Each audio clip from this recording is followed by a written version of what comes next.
Olá, estudantes do oitavo ano do Ensino Fundamental 2, tudo bem com vocês? Como vocês estão, meus queridos? E aí?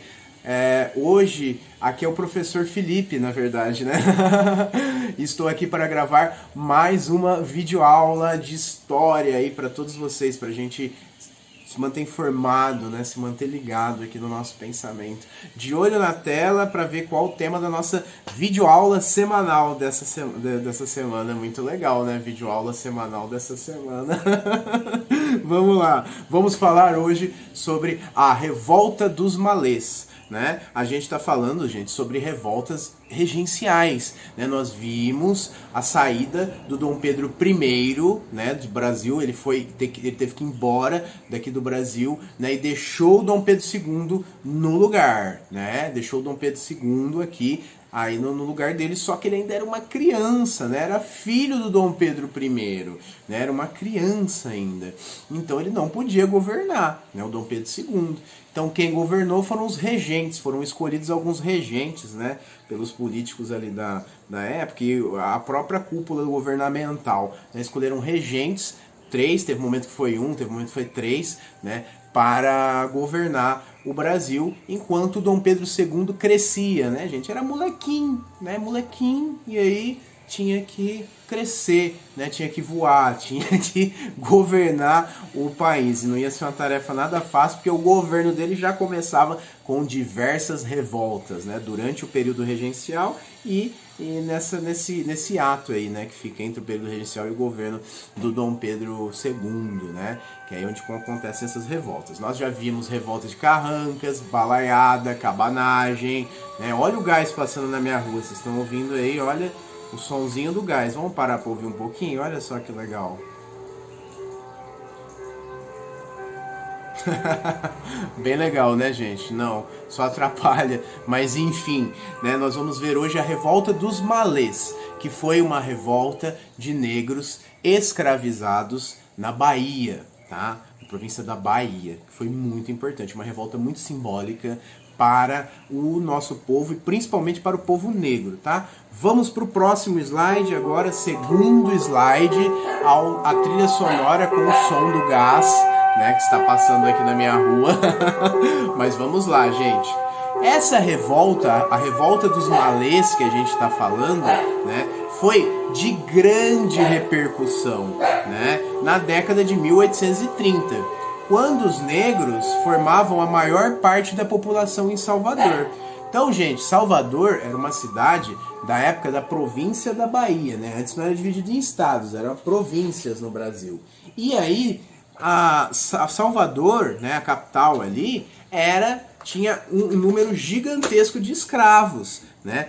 Os escravos, negros, mestiços e afrodescendentes formavam a maior parte da população de Salvador. Então eram escravizados, né, mestiços, né, que eram livres, mas eram muito pobres, trabalhavam em trabalhos informais, né, negros libertos. Então a população ali que não era branca, né, somava mais ou menos 88%, enquanto apenas 22% da população era de brancos, né? Então olha só, tinha 22% da população branca e 88% de negros, mestiços, afrodescendentes, escravizados. Então olha isso, eles eram um muito maior número, as pessoas oprimidas. Os opressores eram em muito menor número, que eram os brancos, né? Vamos para o próximo slide para a gente compreender ainda melhor essa revolta, né? Esta revolução aí dos malês. Vamos lá, ó. Inúmeros negros escravizados desenvolviam atividades ali também, né?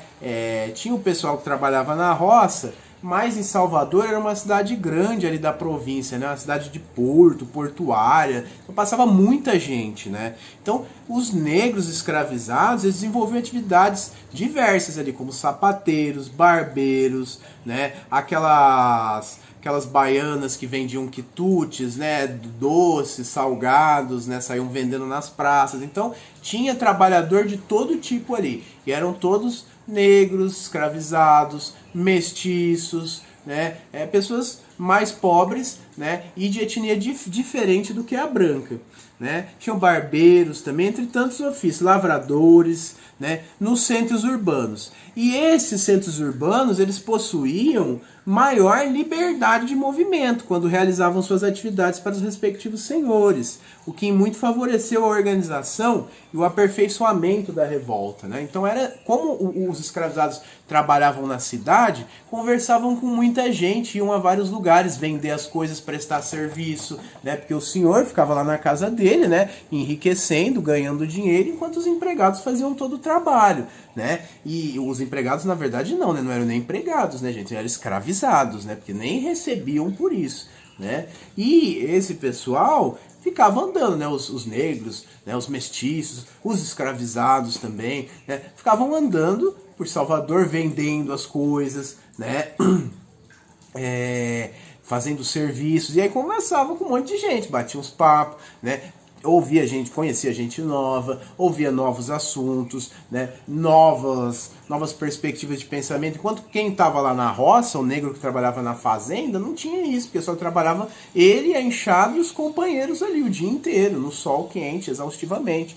Agora, o negro da cidade, né, que era escravizado, a gente tem que lembrar muito bem disso também, havia negros escravizados e negros que não eram escravizados, né? Mas os que não eram escravizados eram todos pobres também, trabalhavam ali em trabalhos informais, trabalhos, o que dava para se sustentar, né? Tinha que fazer o que podia. E aí, né, eles começaram a se articular melhor, bater uns papos, fazer umas reuniões, né, conversar, eles tinham um pouco mais de liberdade ali na cidade para andar. Então, era um negócio mais tranquilo e muito mais propício de se formar uma revolta, né? Vamos para o próximo slide. E aí, os escravizados ali, outra coisa também, coincidiu que os escravizados ali na região, a maioria, era de origem muçulmana, né? E aí eles começam a bolar esse plano e também a fazer reuniões para proferir a religião, né? Rezar para o Alcorão, para Alá, né? Porque, lembra, aqui a religião oficial era católica, então não podia ter islâmico, muçulmano aqui, então eles faziam tudo escondido, ainda eram escravizados, né? E dessas reuniões também o pessoal batia um papo, trocava umas ideias e começaram a fomentar uma revolta, né? A etnia dos caras chama malês a revolta porque é a etnia dos negros, são os malês, que vem da região dos malês lá na África, né, que é uma região que é muçulmana, islâmica. O islamismo, né, mesmo o muçulmano, ele é quem tem a religião islâmica, o Islã, né, que é uma religião monoteísta, ou seja, que tem um Deus só, né, que o pessoal lá do Oriente Médio, os árabes, tem em sua maioria, né, que cultua Alá, acredita no profeta Maomé, da mesma forma que a gente acredita aqui em Deus, Jeová, e que o filho dele é o nosso profeta, Jesus Cristo, é a mesma dinâmica lá no islamismo, tá? Então, esses negros escravizados eram todos, a maioria, né, eram islâmicos, eram muçulmanos, né? E aí Salvador, olha só isso, gente, contava com cerca de 65.500 habitantes, do quais 40% eram escravizados, olha isso, né? Então lembra que eu falei lá que 22% da população de Salvador era branca e 88% era negra, mestiça e escravizado? Pois é, se você pegar a população geral, 40% dessa população geral era escravizada. Então tinha 40% de escravizados. É muita gente, né, escravizada. O resto era negro, também liberto, né, mas era muito pobre, mestiço, também muito pobre, né, e brancos. Um restinho ali, um pingadinho ali de brancos, que eram os caras que dominavam o negócio. Então, ó, uma pequena parcela, uma pequena elite dominando massas ali de pessoas.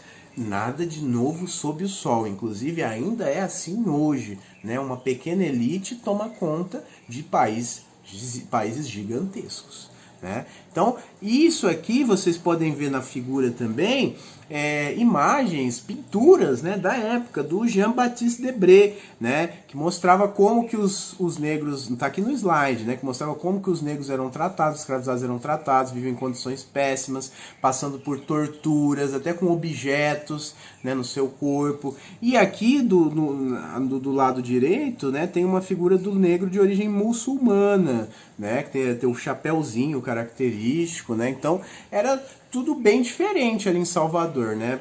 Por causa dessa religião do Islã, né? Então os negros vestiam de forma diferente, às vezes com algum adereço em homenagem à religião, aqui fazendo os cultos, né? Aqui numa imagem do slide também, né? Fazendo um culto muçulmano. Então é bem legal, né? A questão da cultura negra. Se a gente for olhar para além da escravidão, né? Há muita coisa para a gente aprender, né? Então, até aposto que muita gente não sabia disso, que a revolta dos malês era uma revolta de negros muçulmanos, né? Escravizados muçulmanos. Mas aí, por que eles se revoltaram também, né, gente? A gente tem que deixar claro que as condições, isso está aqui na imagem, as condições de vida eram péssimas dessa população. Tinham que trabalhar exaustivamente, todos os dias, sem ganhar nada, eram escravos,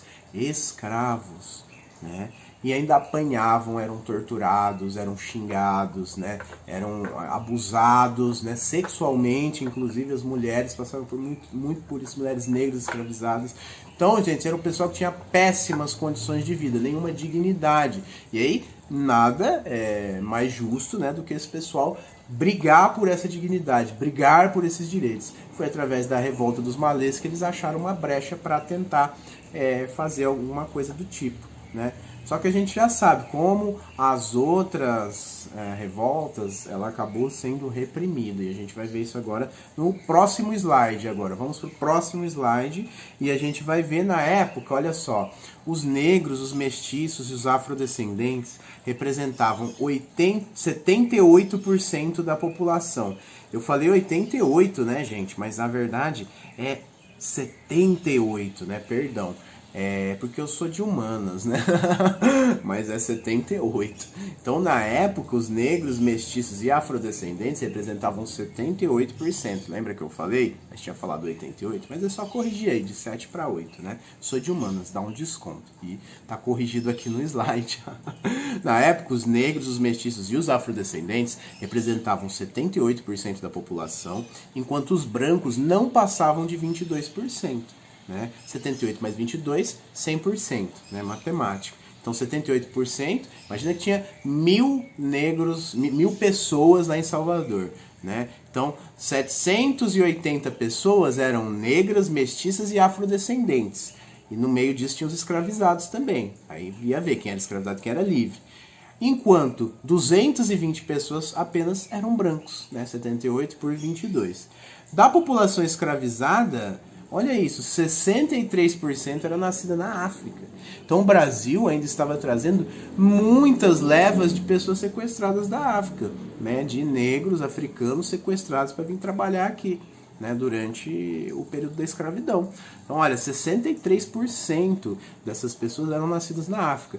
É como se dessas, por exemplo, 1.000 pessoas, 400 fossem escravizadas. E dessas 400, 63% seriam nascidas na África, né? Torno aí, talvez, de 300 pessoas, mais ou menos. Se a gente for pensar que Salvador tinha 1.000 habitantes, né? Óbvio que é hipotético, né? Então vamos supor que Salvador tinha 1.000 habitantes. 300 e pouquinhos desses eram da África, não eram nem nascidos aqui, né, no Brasil, nasceram lá na África. Então olha só, essa tradição veio muito forte, por isso que o islamismo veio forte para eles aqui, porque coincidiram de serem vindo para cá juntos. Então o islamismo era muito forte entre os malês, que era a etnia que estava em Salvador, né? E a articulação foi muito mais fácil também, por isso que essa revolta eclodiu, né? Quando eles têm as condições, fica muito mais legal de lutar, né? Quando se dá as condições. Eles aproveitaram, foram muito inteligentes, aproveitaram a deixa e fizeram a rebelião, né? A revolução. Numa noite, né, eles saíram, eles combinaram de atacar numa noite. E aí saíram, né, com facão, tocha, pedaço de pau, machado, tudo que tinha à mão, né? Que eles podiam, ferramenta, e atacaram, e mataram um monte de gente. Isso foi histórico, né, para a resistência negra, né? Um monte de brancos, né? Mas infelizmente não tinha como, eles eram em muito menor número do que o resto do país, né? E aí o Império se uniu, né? O governo regencial, e reprimiu duramente com as forças imperiais, né? Foram todos mortos, castigados, exilados, né? Enfim, aconteceu uma chacina ali praticamente, né? O Império matou todo mundo, E é isso. A revolta ela foi duramente reprimida, né, pelo governo regencial. Mas, né, fica aí para a gente estudar durante o tempo a importância de representatividade, principalmente negra, para o movimento negro, dessa revolta dos malês. Tem até várias músicas, não é uma só, eu conheço uma, mas tem um monte de música que fala sobre a revolta dos malês, história em quadrinhos, desenhos, filmes, é muito legal, tá? Essa revolta é legitimamente de negros, tá? Do povo negro, do povo mestiço, tá? Contra a opressão do povo branco que os escravizava, né? E os oprimia. Então é só orgulho, né, de ver a questão da revolta dos malês, né? E ela tem que ser lembrada até hoje. Muito bom. Parabéns aí aos grandes malês. Vamos para o próximo slide. É isso, gente. Acabou a nossa aula. É um resumo, né? Uma aula pequena, uma aula curta, só de uma revolta, né? Também não posso falar muito aqui. Volta dos malês, a gente tem muita coisa para falar, né? Se eu pudesse, ficava aqui um ano falando, né? Mas a gente tem um tempo a cumprir e quanto mais curto aí, melhor para vocês. Não tem que ficar vendo um vídeo muito longo, né? Aí senão não pega a ideia direito. Então, é isso. Tá? Muito obrigado. Continuem usando máscara, por favor, tomando todos os cuidados, como álcool em gel, distanciamento, isolamento, porque a pandemia, os números de casos estão voltando a subir, média de mortes está voltando a subir no Brasil, então a gente tem que estar preparado se vier uma nova onda de Covid-19, tá bom? Um grande abraço para vocês e boa semana e bons estudos. Tchau, tchau!